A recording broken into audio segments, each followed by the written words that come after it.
and there is an opening. Like a great hands. Here's Council. Took it away. And the hammer. Shot clock draining now. Only 4 to shoot. And Council, oh my goodness. This is... What's going on, guys? It is Dibes, Mr. Crockpot on Twitter. Today, we are breaking down Ricky Council Jr. What are his strengths? What are his weaknesses? How does he project on the Philadelphia 76ers? Let's get it.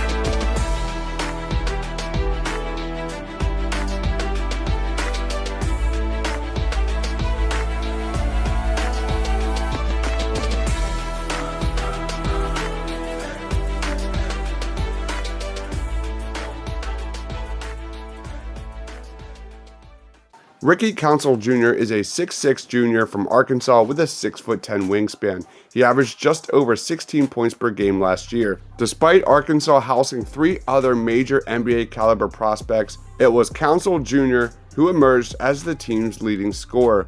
But even more telling was how he performed against big-time competition.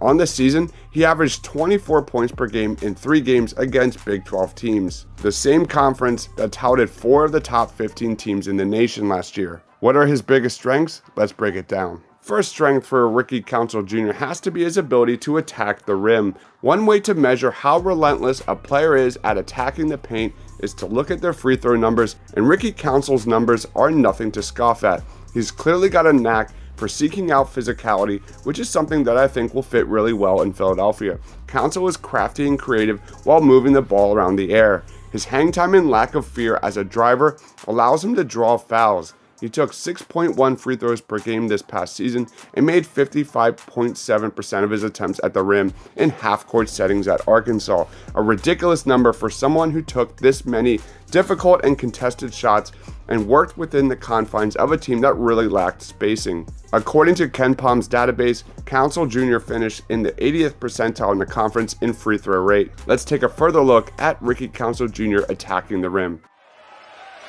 Black is either cramping up with his right foot, and it's a foul and a basket.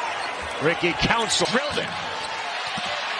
Council's averaging 18 points per game. He has 14 so far here in the first half. Here he is again. With the size advantage,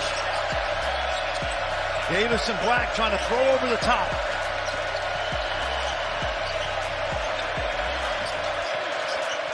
Council's got 10, and the reverse give him 12.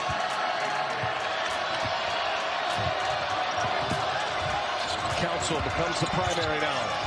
Little turnaround, Council. Oh, what a shot. You step back a little bit to take away the drive. He does that. Bangs it in. Council got a step, gets to the rim. Court, as well as any backcourt in the country. They are isolation players. Council, and he draws the foul and finishes. Pinion rips it away. Rebound. Council has been falling down, lays it in. In a lot of zone this year. Here's Council. Nice shot clock. Nice shake and a finish. Yep. A lot of angsty Hog fans in the building. Their team's down 3, 6:30 to go in the game. This is Council on the attack with the English. Oh. The second biggest strength of Ricky Council Jr. I think is his 3-and-D upside. Whether it be on the ball, at the point of attack, off the ball chasing players around screens, or near the rim as a supplementary paint protector, Ricky Council Jr. can wear any hat you ask him to. This is just a superb athlete when watching tape. When you combine his chameleon defense with his playmaking, driving, and God-given vertical athleticism, you have a super intriguing two-way prospect. He's got ideal measurements for the NBA, plays at blistering speed, and flies out in transition to try to create easy buckets. Council Jr. has no problem taking flight and throwing down some monster dunks on the break. He had 36 dunks this past season, so he averaged 1 per game and can rise powerfully off 1 foot at full speed. I'm really intrigued how he looks off ball at the next level. He also shot 10 of 27 from 3 from the corners, good for 37% in 2023. Let's look a little further into Ricky Council Jr.'s upside as a 3-and-D prospect. Hugo Davis being pursued by Uzan. Council. A tough shot with 7 on the shot clock. Screens, come off screens, defend, play aggressive but smart. Do your job. Simple message. 5 of Council launches a 3. He knocks it down. Boy. School, it's now 6-0 Baylor run. Razorbacks is 1 for 4. Where Baylor has great success behind the arc, Arkansas relies on 2. Exactly. Got to get off on the glass. There's a 3. Shot clock draining now, only 4 to shoot, and Council, oh my goodness, this is And then we get to areas to improve. That's got to be his shooting. Ricky Council Jr. just shot 27% on 3.5 3-point attempts. That clearly didn't hinder him too much at the college level, but when he gets to the NBA, teams are going to sag off him and dare him to beat them from the outside. His ability to drive and create for his teammates will be stunted if he cannot knock down his shots with some consistency. However, context is key here. Despite mediocre 3-point percentages, Council Jr. shot 79.4% from the free throw line on 6.1 attempts per game last year. He also shot 84.9% the year before.